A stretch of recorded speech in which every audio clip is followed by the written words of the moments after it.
What's up everybody, the Game 2K2 here again, and I'm here for another video game look back, and over the next few weeks we're going to be taking a look at the rest of the Sonic the Hedgehog franchise from the Genesis to the Sega CD.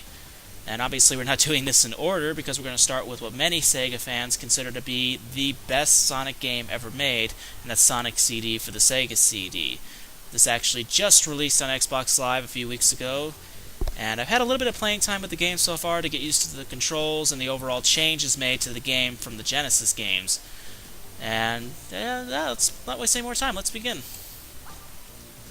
And let's delete one of these so we can start from the beginning. There we go. Okay, let's see if this game lives up to its reputation as being the best Sonic game ever made. This is a cool animated video by Sega. This is Sonic running to the first level of the game. And for those who are not familiar with the Sega CD was a CD-based console that was literally an attachment to the Genesis. It came out in 1993 and was Sega's attempts to keep the Genesis's lifespan going. Because by this point in time, the Super Nintendo had entered the fray and was really taking over a lot of the markets that both consoles were featured in. And this was Sega's attempts to keep the Genesis alive, because by this point in time, the Genesis had been out for a few years longer, and really was starting to die down in sales, so Sega wanted to keep the Genesis fresh and new, and they thought the way to do that was to create a attachment to it known as the Sega CD. And they would continue this trend a few months later with the Sega 32X, which was also an attachment to the Genesis. I didn't mind the idea for the Sega CD. I actually thought the Sega CD was actually a really cool idea, unlike the 32X, which seems like a worthless idea. And the Sega CD was actually pretty successful for its short lifespan, despite what many people might think. It sold about 6 million copies, and for considering the fact that it was only around for about a year and a half, that's not bad. Okay, reaching the end of the cutscene here. This is a really cool animated video by Sega too. I really like that video. Okay, really no need to go into the controls for this game, because if you played any of the other Sonic games on Xbox Live, then you should automatically know these controls, because quite frankly, since the Sega CD ran off the Genesis, it ran off the Genesis controller, so none of the controls have changed. I love that. I love the way Sonic runs up that ring. So we'll discuss the graphics, the music, and then the gameplay. Graphically, that's actually one of the disappointing elements about the game, because Sega, when they were advertising the Sega CD, kept saying how great this console was graphically, that it was the latest in graphical technology, and unfortunately, that's not the case with Sonic CD. Sonic CD as a whole looks like your average Sonic the Hedgehog game, with a few minor cosmetic differences. One of the main differences being that this game does look a lot more colorful than the previous games, which says a lot because the previous games were very colorful on the Genesis, and Genesis was actually, in my opinion, a lot more colorful than the Super Nintendo, so having this game being more colorful itself does say a lot. Another difference is the frame rate, and for those who don't know what I'm talking about, some might know, but when Sonic, on the Genesis Sonic games, when Sonic reached high rates of speed, the frame rate would shake, and it would keep shaking until Sonic would stop. That's not the case here. They managed to smooth it out to where the frame rate remains the same for when Sonic is walking to when he's running, which is a huge improvement. And it was really an improvement that was needed too. I couldn't stand that frame rate issue on, especially on Sonic 1. Sonic 1 was the worst. Then there's the sound in the game. The sound is also very different. It's much more detailed. It's much more noticeable. A lot of the sounds that were featured on the Genesis are a lot more noticeable here. A lot louder, which says a lot. But besides that, that's really the only differences between this game and the Genesis games. Besides that, this looks no different. in fact, if you were to just take a look at this, in fact, if you were to look at both games um, together, if you were to look at the like Sonic 2 and Sonic CD together on the same screen, you probably would not notice the difference right away. Now, the music, which is another different element about this game, is very, very, very different. It's no longer the techno beats that we've gotten used to with the Genesis. The reason being is because Sega figured, since this was going to be a CD-based console, they could finally put real music onto the game. So they hired real musicians to handle the music for Sonic CD, and it's not that great. The guitar, I applaud the effort of Sega. Obviously, I don't mind the effort. The effort is there. But it just doesn't fit Sonic. All the guitar work, all the drum work, it's catchy music overall, but, it just doesn't fit the Sonic game as well as, the techno music of the previous games did. Okay, and by the way, there's actually two different soundtracks on this port of Sonic CD that was not available on the original release of this game. There's actually an American soundtrack and there's actually a Japanese soundtrack. We're actually listening to the American soundtrack now.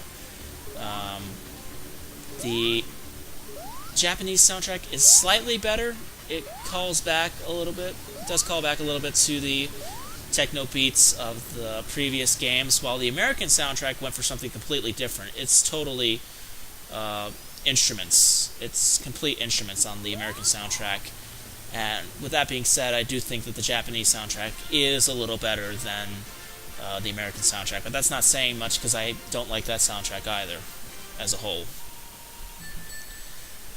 Okay, now we can move on to the gameplay here. Basic Sonic gameplay that we've all gotten used to, starting from the beginning of the level and trying to make it to the end of the level, without dying. So not much has changed in that regards in terms of the overall gameplay concept. However, the difference here is that Sega takes advantage of the bigger processing power of the Sega CD and makes these levels much bigger and much broader than that on the Genesis. However, that winds up being Sonic CD's biggest flaw, because these levels can be unforgiving in terms of difficulty. Sega did not do a good job on evening these levels out. They actually come out being a little too hard on occasion, which is a huge problem. And it actually winds up being a problem for the rest of the game because, it does make these levels very tough to get through. And they're really unevenly set up too. Like these springs, which I'm going to bounce off now, these things are everywhere. And they are in the oddest spots. Like that one sent me right back. And it can be argued that Sega, did this to make this game harder, but, it winds up, to me, being a little more uneven than anything else. It makes these levels much more confusing to get through, and I do agree with the Angry Video Game Nerd's assumption. They do make you a little nauseous on occasion, especially with moments like this, because you're just bouncing everywhere. Okay, I'm trying to get out of here. I want to get out of here. Come on.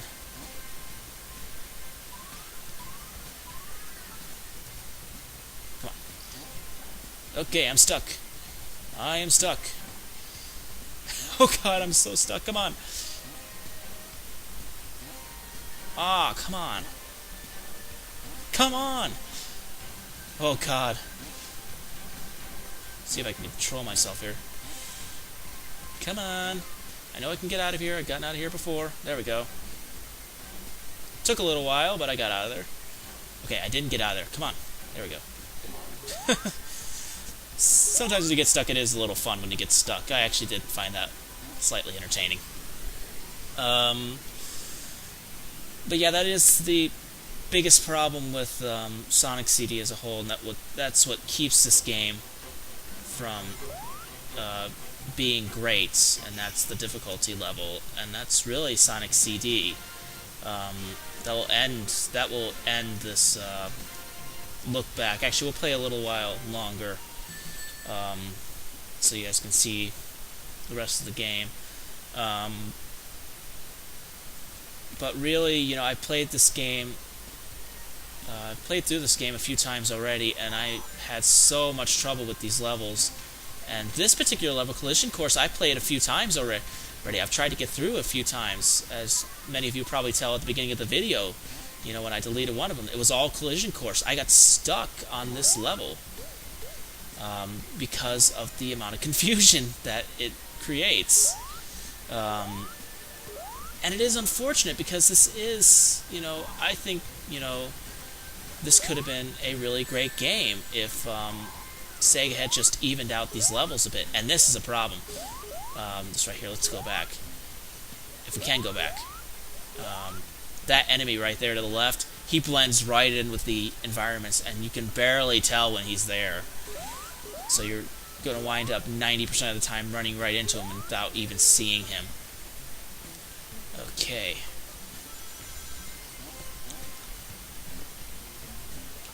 Oh, this is one of my least favorite parts of this level. Let's go. See if I can get through here alive. Yes, I actually got through it once. It took me several frickin' times. The last few times. But yeah, I think we can end this look back here. So overall, does it live up to its reputation as being the best Sonic game ever made? Absolutely, positively not. It's not a bad game. It's not. I know a lot of Sega fans love this game, and I know there are a few Sega fans who consider it an overrated game. I consider it neither. I don't consider it overrated, and I don't consider it to be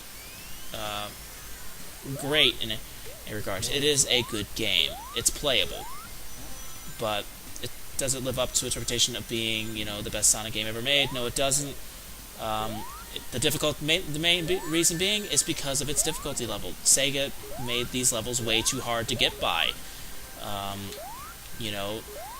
Yes, they're bigger in scale. They do have a lot more happening in them, but as you can see right now, they are just way too hard. They're way too unforgiving, and that's what keeps this game from living up to its reputation. So, thank you guys for listening, and I will see you next time.